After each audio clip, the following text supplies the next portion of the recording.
Hi, everybody. Good morning, Tonya.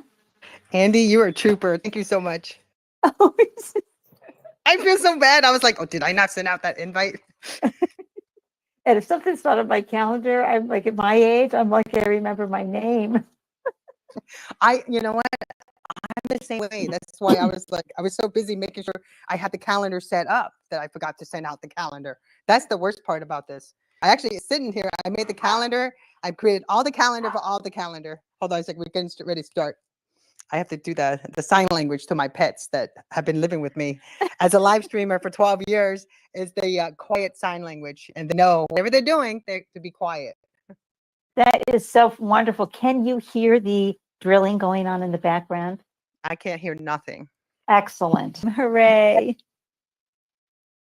We're so excited about getting together as a team. I mean, we get together as much as we can every month, but as a community, we just have not seen our people for like since February 29th of 2020. I can remember that day too I precise. understand completely. I co-hosted a monthly pitch event in Boston. And yeah, that was the last time I think I've seen everybody too since the end of February 2020. Just cray cray. That really is. That's nuts. I didn't even realize that it had been that long, Tanya. I mean, it feels like forever, but yeah, it's really been like forever. I miss hurling, hugging in real life. Yeah. I know. I love Oh my that. God. Yes. What I'm doing is I have to record on every app since I buy things like the full year subscription.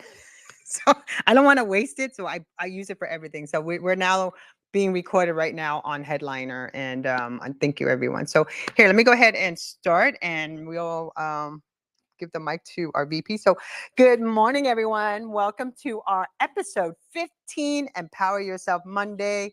This is Tonya Scholz. I am the president of the Association for Women in Communication, the South Florida chapter. We're here with you today. I'm here with me today with my VP, Terry Michael. She's here with the emoji heart, pink heart. And also, I have Emily Taffel. She's here. She's our communication director. And I also want to welcome Asia Prude. Hi, how are you? I know we follow each other on another, on my personal profile. So welcome. And today we have our special guest. Her name is Ande Lyons. I met her through my other space host friend, Brent Manuel, who always shows support. So I'm always co-hosting for him. And so I had an opportunity to meet Ande Lyons, and she was just hearing her story. And I was just so in awe with her that I felt that she was a perfect fit for us to really feature and talk and share our conversation and also talk a little bit about what she's doing today because I think she is a leader in her industry. So let me read a short bio about her for everyone. And again, this space is recorded. We're streaming now on YouTube, Facebook, Twitter, Instagram, and also we're writing a blog about it. But you know what? I was thinking I'm going too fast because I've been up since 6 o'clock in the morning. I want to read her bio, but I need a breathing moment. I need to breathe, Terry Michael. You're here. I was like, oh my gosh, I can breathe. Okay, I'm gonna give the mic to our VP, Terry Michael, and she's gonna start our day off with a mindfulness exercise that we do every Monday morning to start our week with. Terry Michael, the mic is yours. Thank you, Tanya. Welcome, everybody. Go ahead and take a deep breath in through your nose, out through your mouth. Close your eyes and relax all the muscles in your face. Relax your jaw. Another deep breath in through your nose, out through your mouth. Relax your neck and shoulders. Feel the stress go down your arms, out through your fingertips.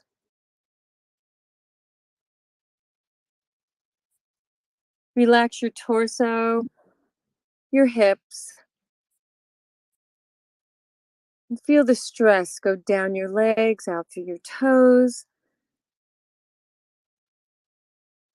and you're completely relaxed. Now just gently breathe in and out through your nose. And whatever thoughts come in your mind, visualize them just going right by, right through your mind like clouds in the sky. And just focus on your breath.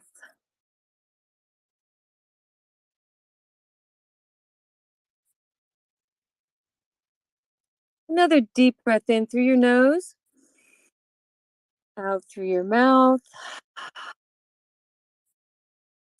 And closing thoughts for this breathing exercise. Perform every act as if it were your last. All the spiritual masters tell us to make every decision and choice as if our whole life could be changed because of it. Today, be mindful only of who you are in each and every action.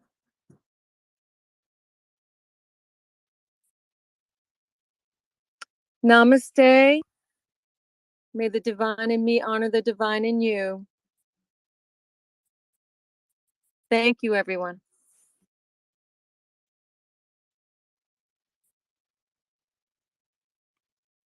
I needed that. Hey, Emily, didn't you need that? I did need that. And I have to tell Terry that like last night, I was totally stressed out when I got into bed and my heart was like racing and I was stressed out about everything today. I'm like, okay, I'm gonna do one of Terry's breathing exercises. And I completely calmed myself down. So Terry, thank you. This has been very helpful week after week and it comes in handy when we're not on here too. So thanks. You're welcome. We need those gentle reminders. We do. Sometimes we just forget to breathe. I know. If you listen to this episode on the replay, you can hear the part where I forgot to breathe. So guys, good morning, ladies. And let's say hello to our special guest, Ande Lyons. But can I read her bio? Because it's so incredible. I'm dying to read her bio.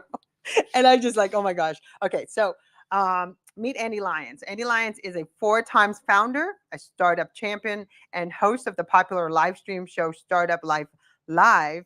Using her deep toolkit of hard-earned business skills from her 4 prior businesses, combined with an abundance of enthusiasm, aka Ande Lyons advice, Ande educates first-time founders through conversations with diverse founders, investors, and experts.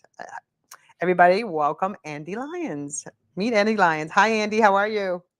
Good morning, everyone, and namaste, or as I like to say, goddess day with all the women. The goddess in me honors the divine goddess in you.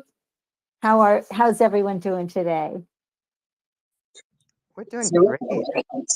And I love that. May the goddess in me honor the goddess in you. Dig it.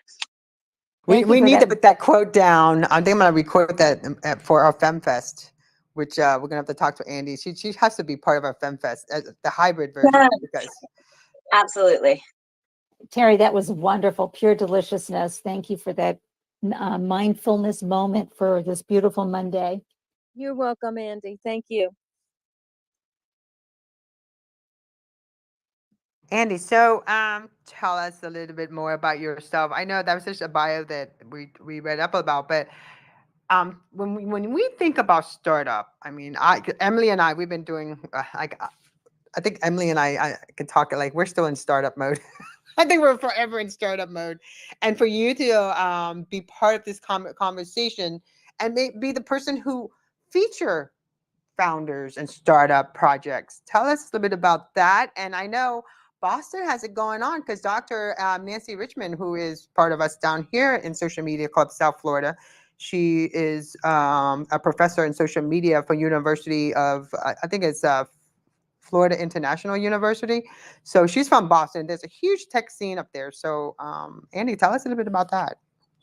Well, yes, the Boston landscape is rich and abundantly filled with resources for startup founders. I mean, you can get so much great advice. You can go to so many great events, hybrid, in person or online in this area, and get tons of support for growing your business. We have a lot of accelerator programs that are free that folks can apply to, and hopefully get into for that level of support. And I just didn't have that when I became, as I used to say, in fact, I often introduce myself. Hello, my name is Andy. I've been unemployable since 1992. I fell off the wagon twice. Once, the first time I fired myself, the second time I got fired. You know, it's just a way of being for me now. My background, I didn't grow up with entrepreneurs in my life. It wasn't something I set out to do. Oh, I really want to be an entrepreneur. I wasn't hustling anything in third grade for folks to buy. This went against my grain, but I found that I could not be my fully expressed self in organizations, especially large organizations. And it just sort of started unfolding. I started doing my own thing. I had a .com with my husband in 98 to 2000, heavily backed by VC. I had a food manufacturing business for about 4 years that I scaled nationally in less than 2 years. And it came to an abrupt end due to Mother Nature. I've had had a phenomenal relationship website called Bring Back Desire for heterosexual couples who want to stay tuned in and turned on year after year. And then I started coaching startup founders, and that was going great. And then COVID hit Boston, and I found myself doing these live stream shows. And the next thing I knew, I was focused on having 2 live stream shows a week to help founders around the world in the pockets where they don't have the rich resources like we do here in Boston. There's so much uncertainty. There's so much leveling up we have to do as founders every single day. And where do you go if you're not in a town like Boston or Miami or Austin or San Francisco or London, you know, where startup founders are highly supported?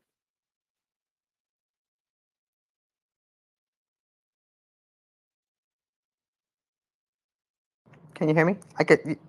So in Boston, the startup founders, like, how many shows did you end up going with?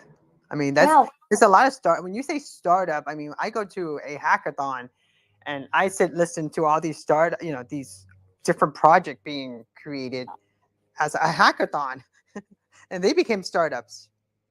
that's right. And, you know, a lot of people have, you know, opportunities. They see a problem they desperately want to solve. They go and figure that out. But then a couple of things happen. Timing will keep a startup from flourishing. For example, think about Airbnb, right?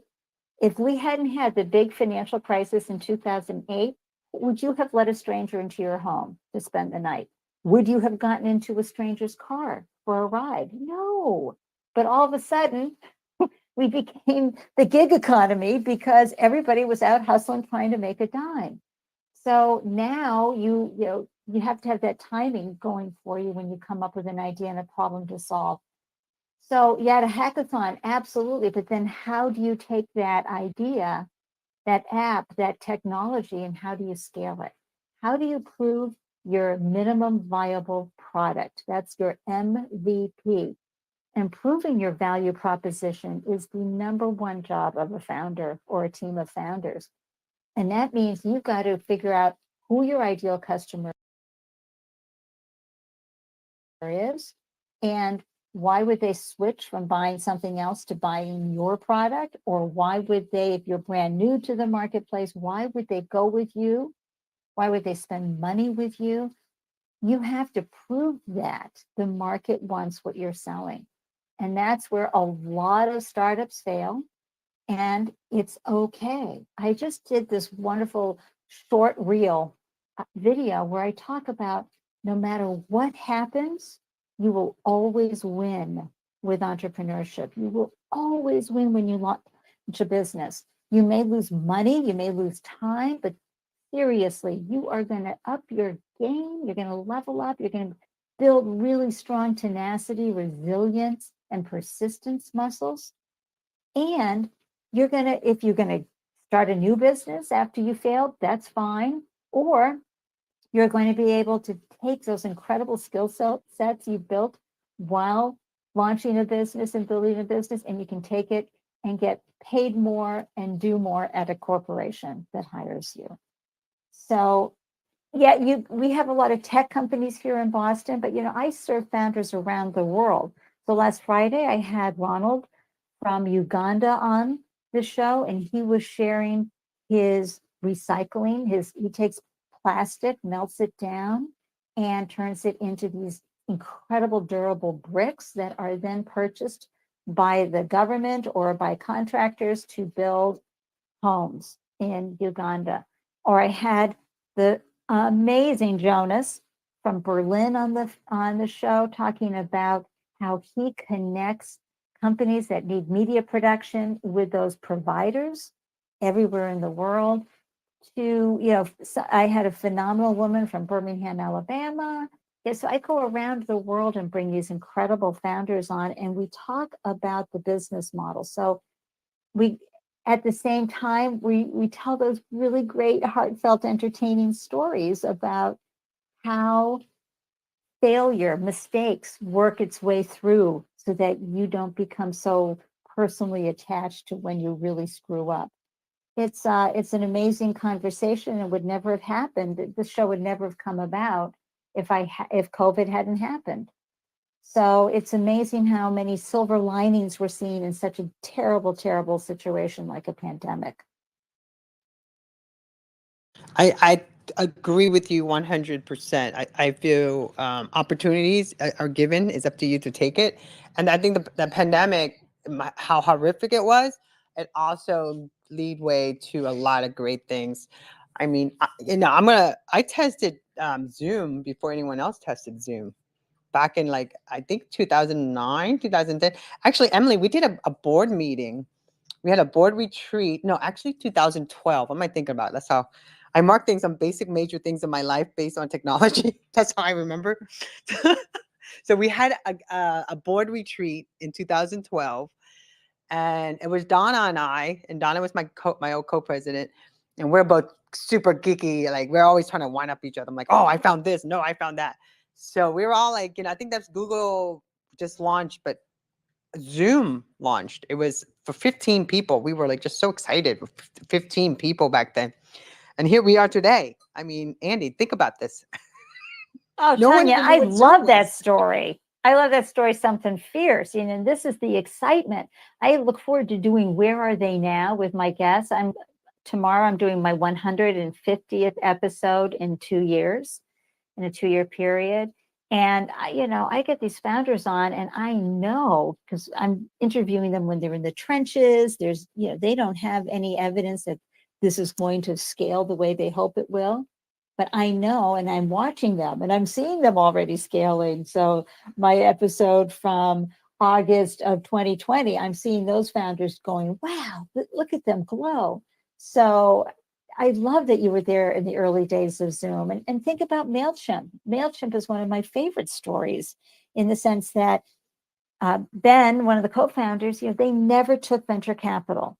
They got it up and running, kept it lean. They used family and friends funding, and then they kept putting money back in the business, and they knew it was going to take time. They were going to have a slow grow, which is absolutely okay. And then, boom, 12 years later, they sold for $1 billion valuation. Amazing. And so, we talk about this on the show.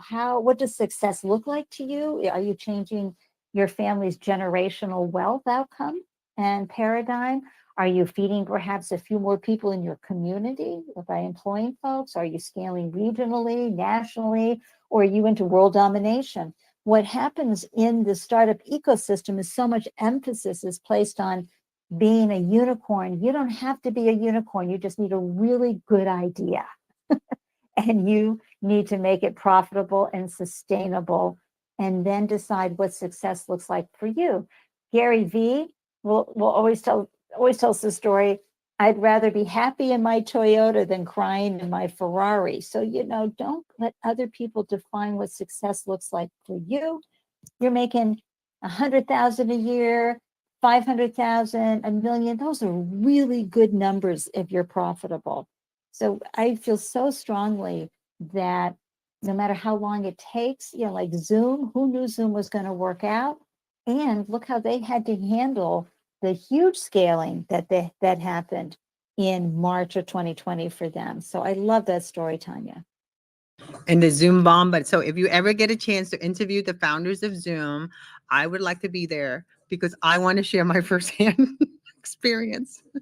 I got to find my email from them. Actually, that would be hilarious. Wow. You know, I'm open to interviewing the luminaries, but I tend to focus mostly on the people who are in the founders who are in the trenches, figuring out how to raise money, figuring out how to market, how to manufacture, making tons of mistakes. To me, that's where you get to edutain. That's where you can add representation. So for my show, I interview female, BIPOC, LGBTQ, or disabled founders, because to me, representation matters so much. I want to make sure that I'm putting out into the world examples of founders who are struggling, trying to figure it out. They're sleeping like babies at night, waking up every 2 hours crying. I want those to see. But occasionally I'll bring in, the luminary who is sitting in their chair and has that wonderful 2020 hindsight. Also, we're all in this space right now. And I feel in a year when we come back and speak to each other, I'm like, you and I be speaking to each other all the time because I freaking am obsessed with your work because I think it's incredible. But think about the amount of marketplace will be achieved through Twitter Spaces. I mean, I remember when the early days of Facebook back then, when I got excited over a penny a click on ad buys on Facebook, my clients were like, why would we give money to that? And now I'm so against spending money on ad buys on Facebook, but yet that same client that laughed at me is spending thousands and thousands of dollars into this. So I feel through Twitter Spaces, it's like the next session of next generation of a marketplace. But I guess that's where we talk about Web3, which again, as a lot of people don't quite understand. That'd be another show that we have done before. But I feel now with Twitter Spaces now, with all these different people that you are meeting on Spaces, Andy, do you feel that this could be another next level of marketplace? All I can say is where Tonya goes, I'm going, because clearly you have the nice intuitive understanding of where the best places to be. I mean, if you were buying ads when they were just a penny a click on Facebook, you were a pioneer. And so I if was you're saying, obsessed about that, by the way. No one believed. yes, I was the only person holding this sign. It's like, do you understand? It's a penny a click. And no one could understand what I'm trying to tell them. I said, you need to understand, this is a really good model compared to what Google's offering. At the time, it was great. I think just Facebook became greedy. But overall, at the time, it was really, if you were oh my on there, gosh. whew. You remember the days when you had a page, it meant something, right? Yeah, a business page. Now it's a burden. Now it's a burden. It really is. But to get back to Twitter Spaces, I know I need to take advantage of Twitter Spaces more often. And I'm actually doing a short video over the next week to remind founders that, yes, your customers are on Instagram, they're on LinkedIn, they're on TikTok, but guess who is on Twitter? Your peers. And you need to be branding among your peers, fellow founders, and among the investors. And of course, I think this is still true, Tonya, journalists. This is where journalists go, is Twitter, right? Yes, Emily. This is where Emily comes on. Yeah. So I can definitely speak to that. I say all the time, the absolute best place to connect with media on social is definitely Twitter and LinkedIn. And the best places to connect with businesses as a whole. So if you want to connect with a company, their Twitter is usually at least 24 hours faster to reply than any other social network for major brands. And so they are more often than not very prompt on customer service, and that's why they're on Twitter. But that really helps if you're a founder trying to connect with the right person through a brand as well. And so we do a lot of B2B and a lot of media work on Twitter and make the connections there. And they're pretty prompt to give you an email or a phone number to reach out to somebody else and get the ball rolling on things. So I'm a big believer in Twitter for media. Yeah, Emily, I love that something fierce. I'm 100% behind you. And I feel so strongly that people think of Twitter and they think about the political stuff going on. Folks, you don't have to be connected with anybody in the political realm. Just have on your connections people who are talking business, and you will be great. And you're absolutely right. Anytime I want to complain or get help or support, I'm on Twitter in a heartbeat to get that business to help. I can't, this happened. Or when YouTube went down last week, okay? Nobody could edit, nobody could reach anything. Everybody hopped on Twitter to find out what was going on, right? Same thing with Facebook. Remember when Facebook went down? That was like, I was upset because the space I was in, they wouldn't let me speak. It was like I wanted to share my thoughts because I felt it was important. So I opened up my own space. We had 1,000 people in there. I was like, yeah, I can't believe over Facebook. Facebook went down. They came to my, they were screaming and yelling about Facebook. It was so funny. Well, and I'll tell you, like my kids had a code red at their school last week, and there was not an active situation. They thought that there was. However, before it hit the news, before it hit anything, my daughter had texted me from school and she said, "Do you know what's going on?" Couldn't find it anywhere, but I went on Twitter, and there was a bunch of people, like parents and people from the school, who were talking about it on Twitter. So we knew what was going on before we got the text from the school, before it would hit the news stations, because people were on Twitter talking about it. So it's active. As much as I hear people say like Twitter is dead, it is really active. I agree. I've always said America, isn't it like 70% of America is on Twitter? Yeah, and yet you still hear all these people like, "Oh, Twitter is a dead, it's a dead spot. Nobody's on it. Nobody uses it anymore." I'm like, that's not true. And I tweeted out my son's school project, and they brought him on a TV show. Like, it's crazy. Like, tell him what TV show. It wasn't just a TV show. No, it was the TV show. Okay, it was the TV show. Yeah, it was the Nick Cannon talk show, and my 11-year-old had done a school project on Nick Cannon, and I tweeted out about it and tagged Nick Cannon, and he retweeted it. He commented, and then the producers from the show called and said, "We want to fly you and your son out to New York, and we're going to put him live on the show, and he can present his project and interview Nick Cannon." So he got to co-host the Nick Cannon show for a day. And it was pretty cool, and all because of Twitter. So again, I love Twitter. Emily, I love that something fierce. Seriously, that is just so wonderful. I've said since 2011, Twitter is my favorite social media bar. I have met so many outstanding people, humans here on this platform. And remember, I had a 21 plus website I was branding at the time, which means I had to work really hard to keep it playful and tasteful.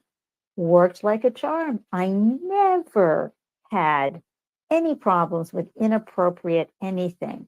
So you can brand yourself on Twitter and any of all the platforms and keep it however you want that brand to be, clean or kind or whatever. But I'll tell you, for the startup founders out there, the investors are on Twitter big time. And you can stalk them. You can go onto their Twitter spaces. One of my favorite Twitter spaces is Lolita Taub, Taub. She has a wonderful Twitter space on Monday evening. She has a wonderful community. She goes live on Twitter spaces 5, 6, or 7, depending PM EST, depending on the week. But she's phenomenal. And I just remember when we had Twitter chats, I used to meet the most wonderful people on Twitter chats, tweet chats. How about you guys? I remember that. I had forgotten about that, but I remember that. And I feel like you don't meet new people all the time on Facebook. That tends to be for people that you already know. And Instagram just doesn't have the same level of engagement. But Twitter, I've gotten into like 10-year conversations with people, like people I've never met, but we're still talking on Twitter. And we've met through Twitter chats and just through random hashtags and things like that, that you just build like actual real, I don't know if it's friendships, but relationships and such with people, where they tend to engage and dig deeper than any of the other social platforms.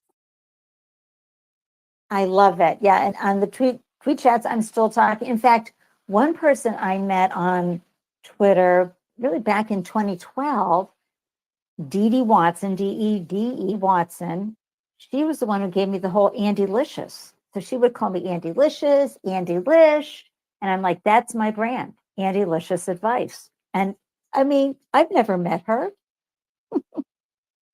I love Twitter. I love that. I love that. See, that's the great connection of all this. You never know where your next idea or your tagline or your anything will come from. And you just have these authentic conversations and things happen. And that's the beauty of social overall. That's why Tonya and I have always we're such big proponents of this because it truly makes magic happen.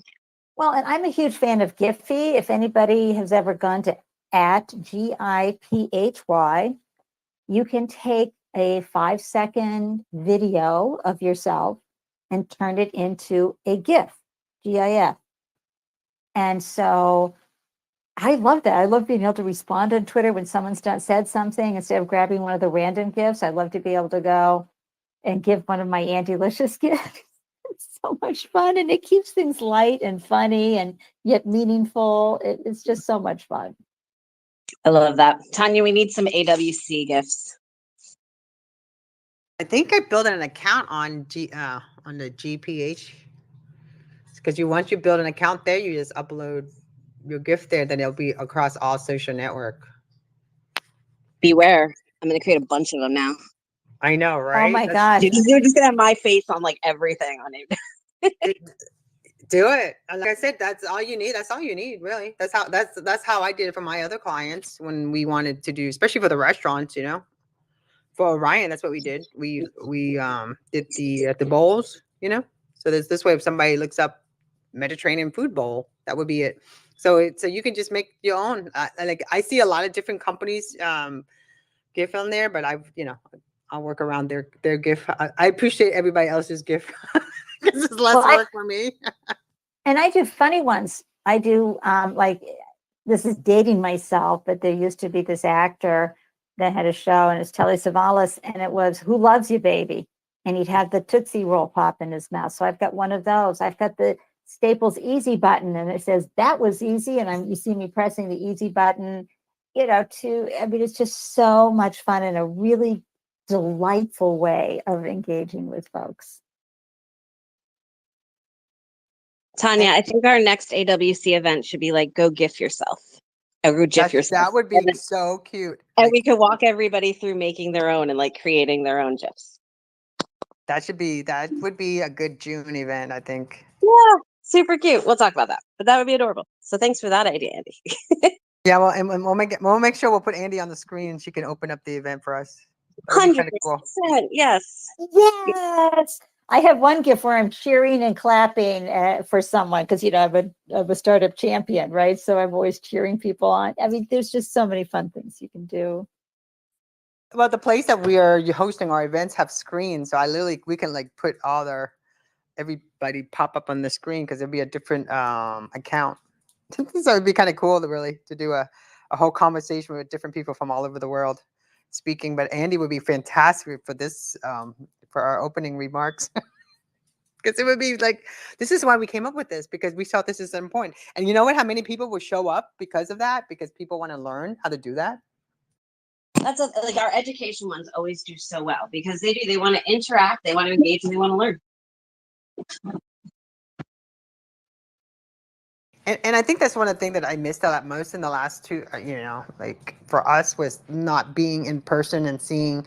I mean, I love the fact that we were able to meet so many other women from all over the world and we're so diversified, but it's just sometimes it's nice to have the in-person and then to have that whole hybrid feeling, to have the in-person and have the online going, because we've been doing hybrid before even hybrid was even a thing. And for us to do it now is much more exciting because then now we have a bigger reach in our virtual, from Twitter and all our other accounts, and then we can bring it all together in person.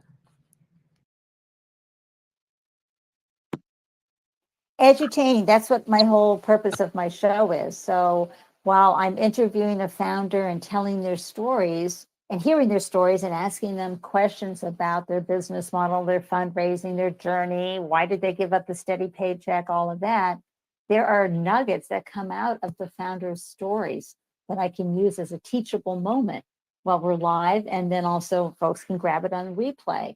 I'm not as good at Tonya as repurposing. Clearly I need to get better, but I do repurpose the audio from every one of my live shows onto my podcast, which out of the blue, and I mean this sincerely, was nominated number 10 out of the best podcasts for startups to listen to in 2022. I nearly fell off my seat when I saw it. It was just such an honor. It was from a data-based company, so they were just doing their job, and it was based on authority, domain authority and social and consistency, et cetera. So folks can listen to the show on iTunes and Spotify and iHeartRadio, wherever they listen to podcasts. And it's just continuing to bring that information to founders who are feeling isolated, uncertain. They may have decided, oh, I'm going to solve this problem. I've got this great tech idea, or I've got this food company idea, or I've got this biomed idea. But then it's like, now what do I do? Or they might be in the middle of it and looking for a really great idea. And then they tune into the show and they get inspired, first of all, because it's an uplifting show and they feel like, okay, I can do this. But they also get nuggets and resources and advice to help them go to the next level with their startup.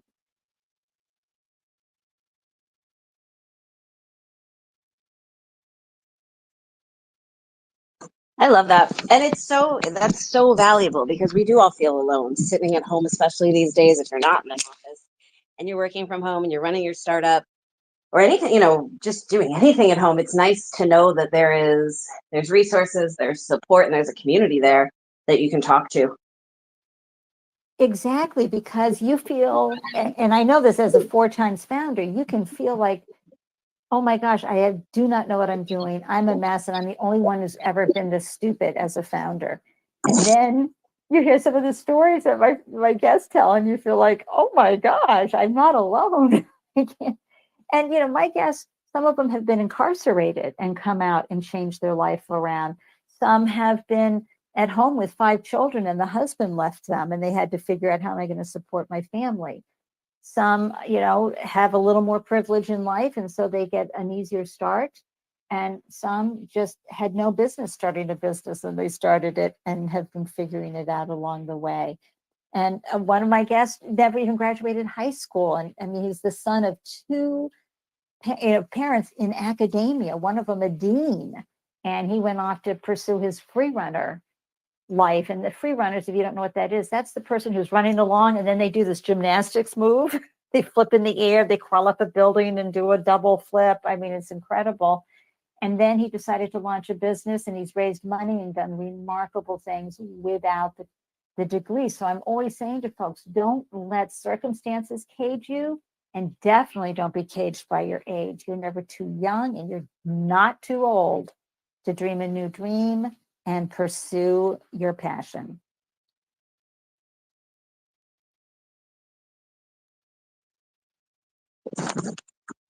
I love that. And I want to add, you're never too young either. I wrote a children's book last year during 2 years ago now, during the pandemic, about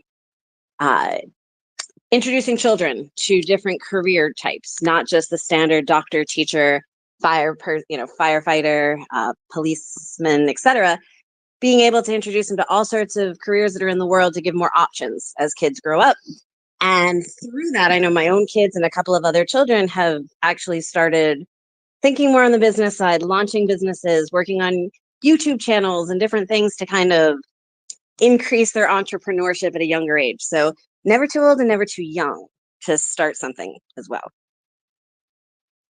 Agree. In fact, my guest tomorrow, who's a venture capitalist and angel investor and a serial founder himself, he works with high school students and mentors so many young founders.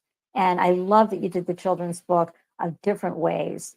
I think that now that we've had the gig economy, I think parents, it would behoove them to not rein in their kid and say, oh, you've got to go and become this type of role within an organization. I think everybody needs to know how to earn a dime, a buck, a way, how to bring something to market and find a way to feed themselves and their family or friends through entrepreneurship. And I think we see more and more of that. Our son just got his degree in game design, And he's been doing the interview scene and taking because when you interview as someone who knows how to code, right, you have to take coding tests. And he makes it down to like the last, up against one other person, and it's not working out. But, it's been 3 months since he graduated, and he's busy building the game because he's not going to wait for the paycheck to happen. He is going to build and get his game up on Steam and sell it. So I think what you did, Emily, in that children's book is outstanding. And I always ask my guests when they first joined me and we're talking about how they began their entrepreneurship journey. I said, were you hustling product in elementary school? And you'd be surprised how many of the founders I chat with, they were working this, and hustling, That something. was me. That was me. I was.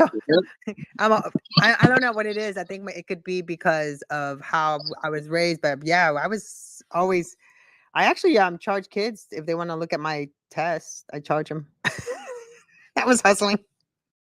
It's not really good to say that, but Absolutely. Come on. You found a way to, okay. I mean, Gary V's stories that he would go around and grab things he first worked the lemonade stands, and then he did multiple lemonade stands. And what his job was just to work the hood and make sure all the lemonade stands were operating and moving product. And then he got into buying things at flea markets and garage sales and then selling them, just polishing them up maybe a little and then reselling them. So I'm always fascinated by what folks did when they were younger. I love it. I actually have to give a full shout out to my grandmother's retirement community, because I remember being 8 years old and making little magnetic pieces of wood that we would paint and then go around and sell those and set up a little shop in her neighborhood. And all these women 65 and older were coming out and buying our little magnetic pieces of wood and teaching us all about running a business. So it was adorable. But I think that's really That's important perfect. to do that, for children to learn that, to understand the value, because I think it helps them develop and grow. Look at you today, Emily. My gosh, I think how many startup you're going through right now. You're involved with. Oh my gosh, I know. just accept your thing for your startup for your Oh, our podcast that you're doing. podcast. Yay. I know, and that's when we have another podcast coming. It's crazy. We are in startup mode for so many things right now and launching some new things because, PR and marketing has changed. And as much as we love doing what we do, we also realize there's just opportunity out there overall to launch some other, maybe less stressful, more fun entities as well, outside of just the world of marketing and PR, and spread our wings a little bit. So some podcasts and some new things are coming, and it's really exciting. But that's actually why I'm really excited to be on here today too, because I'm going to be hitting up Andy to get in touch with all of your resources and people as well, because everything you're saying is resonating today. So you'll hear from me again too. Hooray, Emily. And there's several women down in the Southern Florida area that I just love and adore, and who are rocking it out of the park and supporting other female founders. So this is just wonderful. I think real, women empowering women happens when we help open doors and add wind to each other's sails. 100 billion% I agree with you on that. And we also work with we work with the Jewish Women's Foundation. We had their CEO on a couple of weeks ago. They actually focus on funding a lot of programs and organizations and companies and such through JWF, because they're a feminist advocacy organization as well. So we have some resources we can always share as well for female founders. Hooray! We love that. And, folks, there's so many incredible programs that are out there that if they're not free, they don't charge that much money to help founders get better. Because I watched this one woman on TikTok. She's so phenomenal, and she talks about bookkeeping. And she's just really good at delivering these great gems so you can do a better job at understanding the money component. Women get a bad rap on the money thing. They're like, oh, I don't want to do the numbers. I don't want to do the money. That's bull, because that when you go out to a store and you see something's 20% off, you calculate that. or maybe the yellow dot today is 50% off. You calculate that in a heartbeat. And when you're in the grocery store and you're, putting together how much can you get today, based on your budget, you're crunching numbers. So I think that is a limitation that women put on themselves. That's a mythology. Women are great with numbers. Yeah, don't women run the household when it comes to the expenses? I do. Absolutely. They're what is the number? They're 86% of purchasing decisions for the household are women, I believe. Yeah, that's why I always say that the mommy bloggers were the most powerful group of women coming up in 2010 that control pretty much a lot of things. And no one believed that back then, but look, here they are today, right, Emily? I mean, the mommy bloggers are the powerhouse. Oh yeah, you get the mom bloggers, and you have a dedicated, like, loyal community of support. As long as, again, and the biggest thing with mom bloggers, though, you have to have a really great product and really great customer service and have all your ducks in a row and your stuff together. But if you can pick up those That's mom all. That's all bloggers, they want.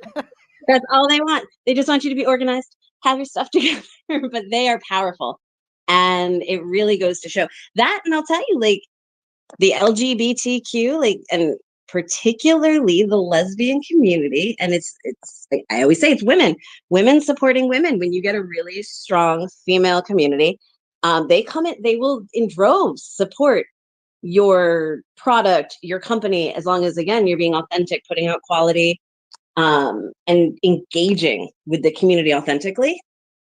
It's huge support. It's amazing, and it's like life changing for a business. So it's finding your niche audience there. But if you can find a niche with the women, it's like a key to that success. I just Brent's here. Brent is the reason why I met Andy, by the way. Brent's down here, Brent Manuel. But I just text Heather Lopez to see if we can book her to come on here to share her thoughts about blogging mamas. I mean, that's we're gonna talk about. She does it better than anybody. She was smart. They brought them all together. Yeah, I was there with her while she then the very beginning of how she formed her blogging mamas. I mean, it's incredible what she did. I mean, I think I think I'm still admin to her group page. I think one time I posted on there for women communication. I don't know what happened, but it accidentally posted on her group. So she made a comment to me, and I was like, I made a comment back. I was like, I'm still admin, and I just thought it was okay. But I think it was a mistake. I didn't mean to post on there. But she goes, oh, no, it's okay. It's okay, Tonya. I just want to let you know, there's certain things we can't post on a certain. I think what it is, you can't post an event on a certain day. You can only post on one day a week that they allow you to post a promo. Right. Yeah. Well, that's the other great thing about that page is it's like a lot of support and conversation, but not a ton of promotions, only, as you said, on specific days, which is nice because the rest of the time it's really like actionable advice and connections with people. So do you all know Violet Ayala? I'm not sure I'm not saying her. I had a hard time when I interviewed her too, but she's the one who is the founder of Fem City. We know Violetta.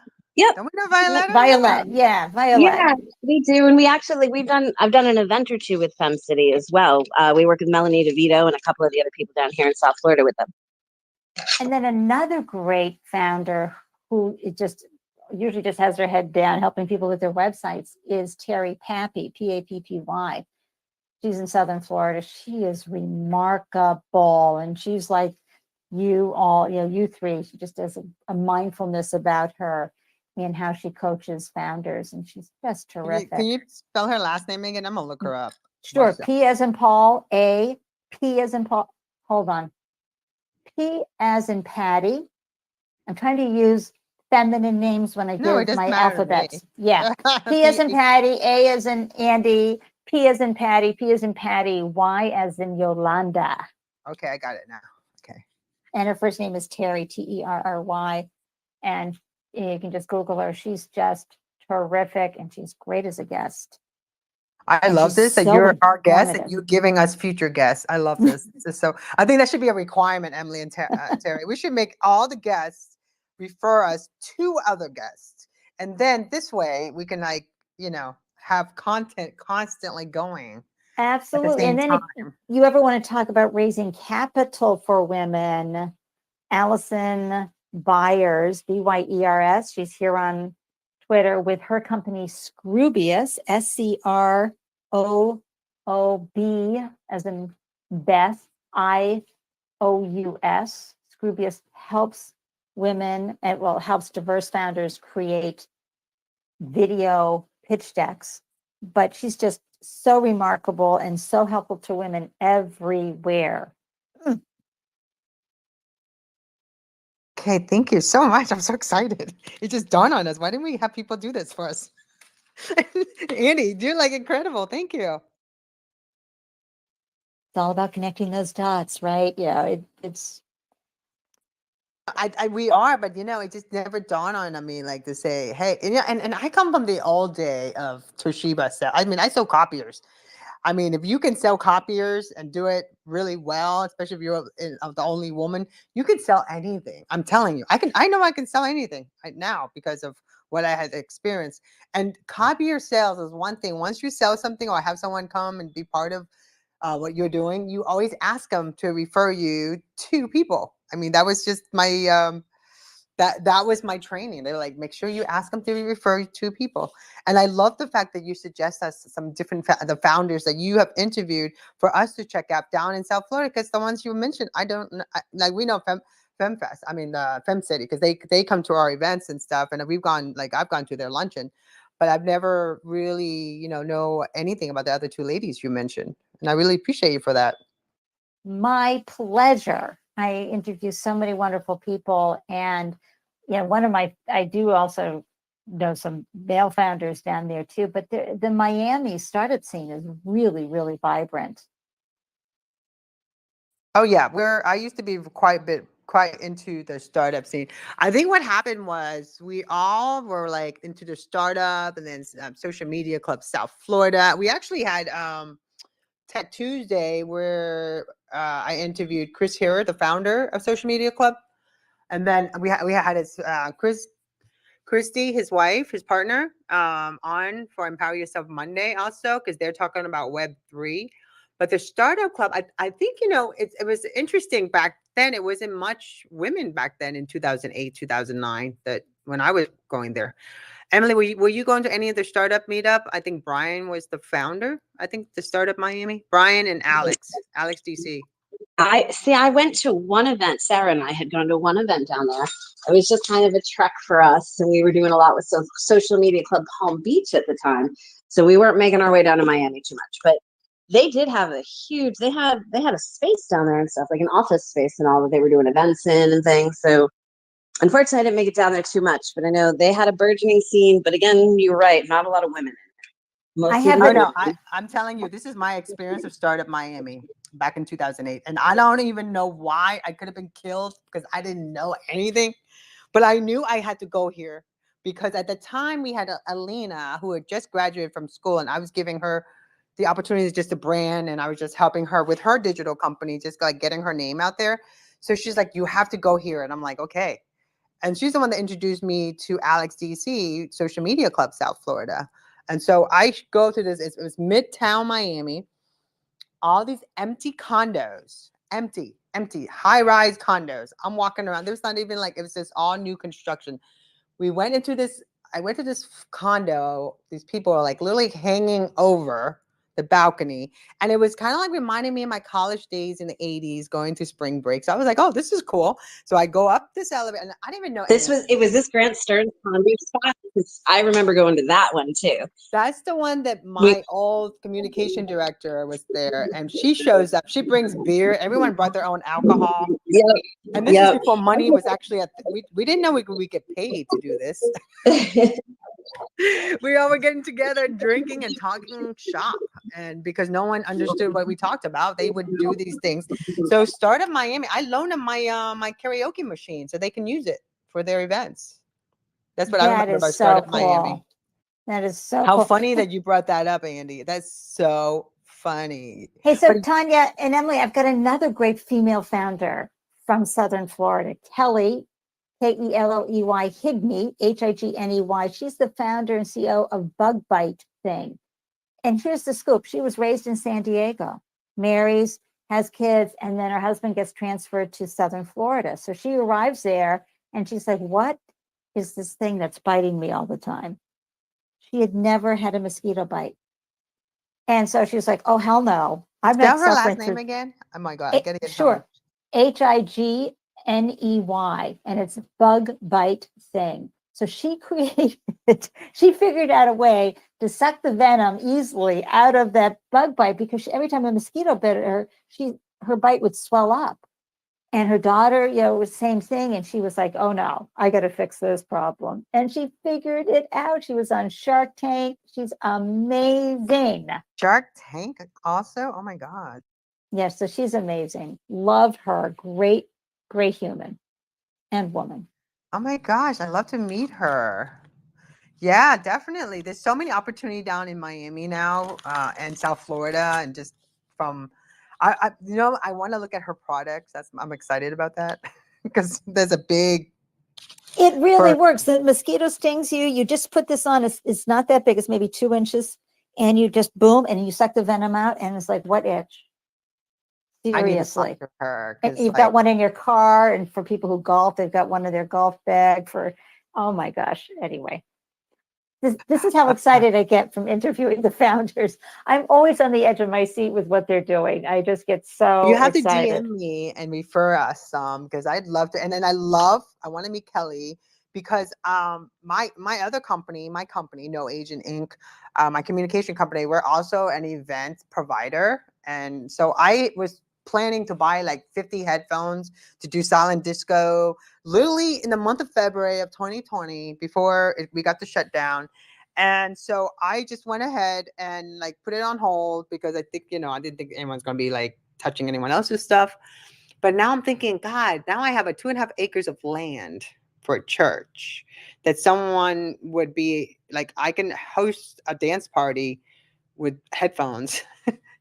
But I would need something because, in Florida, there's mosquitoes. Like at 5 o'clock, 6 o'clock, if it rains, you get mosquito biting. And it's horrible for a lot of people. It'd be kind of cool for her to test market her product. Well, yeah, but yeah, she's out, but absolutely, she's hustling all the time. I'm sure she'd love that opportunity. Yeah, like I would like give her a booth or something, maybe just like to have people because I come from Andy. I used to throw raves for a living, so when it comes to like events and how people feel things back in the 90s, I was just like give people booths.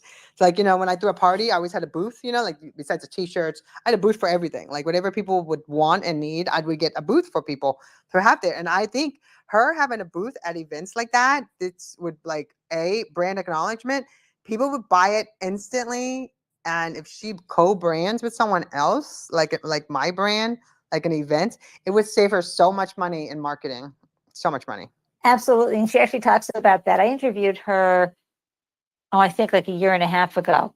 And so co-branding was absolutely her jam. Such a great idea. And booths, who doesn't love a trade show and a booth moment? No, like, well, you know what? It's at that time, 60 minutes. But hi, Brent. I wanted to say hello and thanking Brent.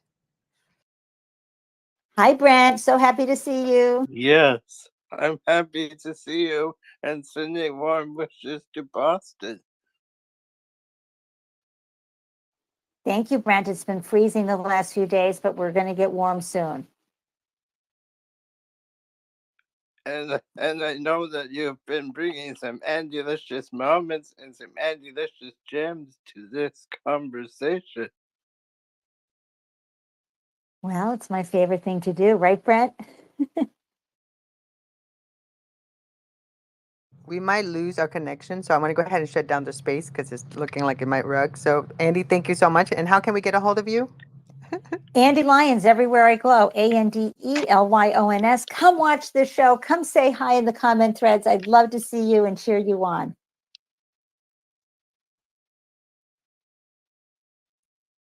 Okay, I think I'm back. Terry, thank you for sticking around. Oh, my pleasure. It was wonderful, this show. Yes, it was incredible. And Emily Thank just you, had, Andy. and Emily. Great to meet you, Terry.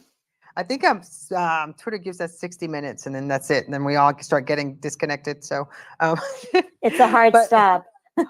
It's a hard stop. Annie, so thank you so much. I appreciate you for being here.